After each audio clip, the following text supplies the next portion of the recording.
On change de registre musical, on vous transporte dans la musique du 20e siècle avec le trio Fibonacci qui sera en concert le samedi 5 juin à 20h à l'Anglicane de Lévis. Pour nous en parler, on reçoit au téléphone Gabriel Prine qui est violoncelliste au sein du trio Fibonacci. Il est avec nous. Bonjour!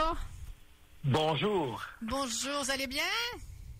Très bien, vous-même. Oui, donc avant de parler du concert, du répertoire des pièces que vous allez interpréter le 5 juin à l'Anglicane, j'aimerais qu'on revienne un peu sur le trio Fibonacci. À quel moment a-t-il vu le jour? Quels sont les autres musiciens qui le composent avec vous? Donc, parlez-moi un peu des origines et de la mission du trio Fibonacci. Oui, bien sûr. Donc, moi, j'ai grandi en Angleterre et c'est justement là que j'ai rencontré la violoniste du trio, Juliane de Rome. C'est une Québécoise, une Montréalaise, mais elle faisait ses études en Angleterre. On est devenus amis, on voulait faire de la musique ensemble. Là, je parle il y a plus de 20 ans. Donc, on a décidé de créer un trio avec la vision d'explorer, de célébrer la musique contemporaine pour trio. On a changé de pianiste à un certain moment. Le pianiste actuel du trio, c'est Stephen Massicotte, aussi un pianiste, un musicien montréalais. Donc voilà, on a vraiment cette vision d'explorer la beauté de ce répertoire, surtout des œuvres un peu inusitées, des œuvres contemporaines. Et depuis, vous avez mis le cap de façon permanente sur le Québec? Oui, tout à fait. On joue régulièrement à la Salle Bourgie à Montréal. En fait, justement, il y a 2 semaines, un peu plus que 2 semaines, on a joué à Montréal pour la première fois devant un vrai public depuis le début de la pandémie. Donc, il y avait beaucoup d'émotions. Et le concert du 5 juin à l'Anglicane de Lévis, près de Québec, a pour thématique les géants du minimalisme. Quels seront les principaux compositeurs qui seront mis de l'avant lors de ce concert? Oui, donc il va avoir Philip Glass, il va avoir Max Richter, il va avoir Ludovico Einaudi. Donc voilà, c'est ce qu'on peut appeler globalement la musique minimaliste. Un peu comme l'époque de la pandémie, on est obligé de revenir aux essentiels de la vie. Cette musique-là, c'est un peu revenir aux essentiels de la musique. C'est une musique d'une grande pureté, une musique apaisante, très mélodique, très lyrique. Donc, on a très hâte de partager ce répertoire avec vous.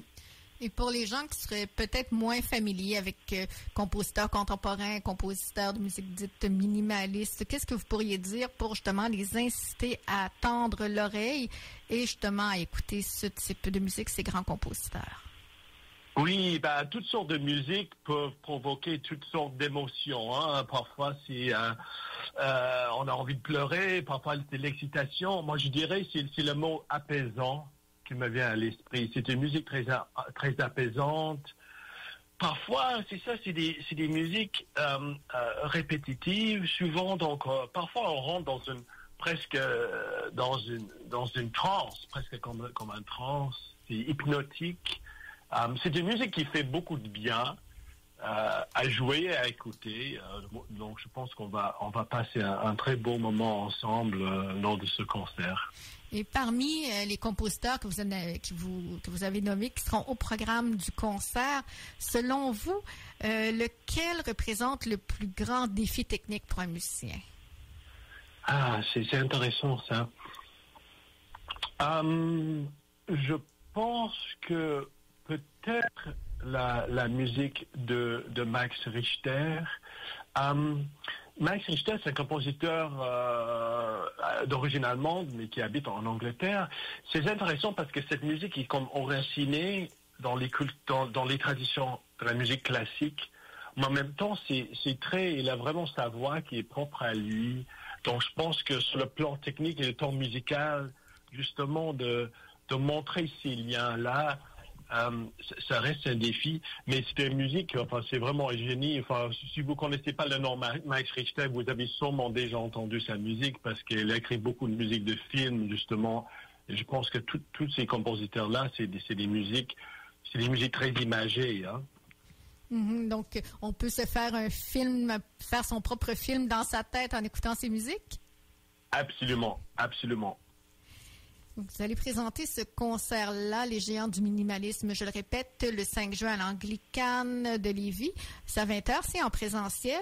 Après le concert, il va y avoir un échange après spectacle animé par Nicolas Jobin. Donc, c'est important pour les membres du trio Fibonacci, justement, de partager leurs impressions, d'échanger avec le public. Absolument, et c'est une des choses qui nous a manqué d'ailleurs avec la pandémie. On a fait quelques concerts en ligne, des webdiffusions, et on était toujours présents dans le clavardage pour justement échanger avec le public, parce que c'est vraiment un contact qui nous a manqué. Oui, tout à fait, c'est le côté humain du spectacle, n'est-ce pas, de pouvoir échanger avec le public, entendre leurs impressions. Parfois ils ont des questions, parfois nous on a des questions. Donc oui, c'est un moment privilégié effectivement pour nous les artistes. Est-ce que vous travaillez sur de nouveaux enregistrements? Quels sont vos projets pour les prochains mois, pour l'été ou même l'automne prochain? Oui, vous doutez bien que l'été va être un peu calme quand même cette année, mais justement, on a commencé un peu une tradition. L'année passée, on a sorti un disque qui était, en fait, c'était nos coups de cœur de la saison 2019-2020. Donc, c'était tous des enregistrements de concerts, des enregistrements live. Et justement, on va continuer avec cette tradition. On va sortir dans un mois ou deux un nouveau disque qui va être justement les coups de cœur de cette saison 2020-2021. Il va y avoir des œuvres des minimalistes, bien sûr, mais aussi de Ravel, de Mendelssohn. Donc, il va y avoir vraiment toutes sortes de musique là-dessus.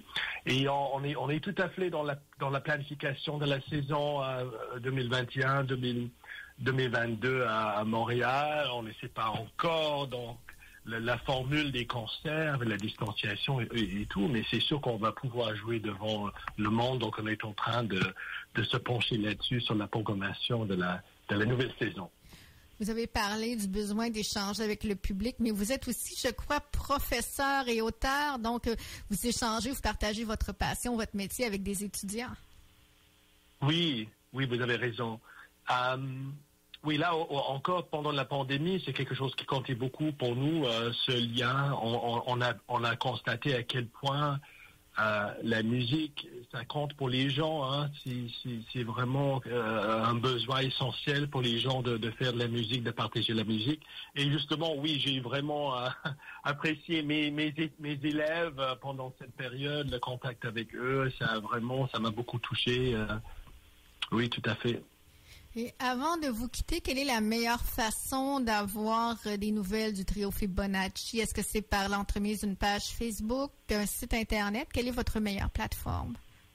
Oui, tout à fait. Moi, je pense que Facebook, c'est toujours bien parce qu'on poste régulièrement des informations sur ce qu'on fait. Donc, Facebook, tout à fait. Mais notre site web aussi, c'est une bonne façon de suivre ce qu'on fait. triofibonacci.com, tout simplement.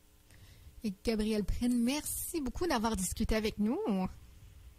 Merci infiniment pour l'invitation. Merci. On peut se procurer des billets pour le concert Les Géants du minimalisme du trio Fibonacci à l'Anglicane le samedi 5 juin. Vous allez sur l'anglicane.com pour assister à ce concert en présentiel, l'anglicane.com. Puis on va entendre justement le trio Fibonacci avec une composition de Michael Nyman. C'est une pièce qui a pour titre Yellow Beach sur les ondes de culture à CKIA FM.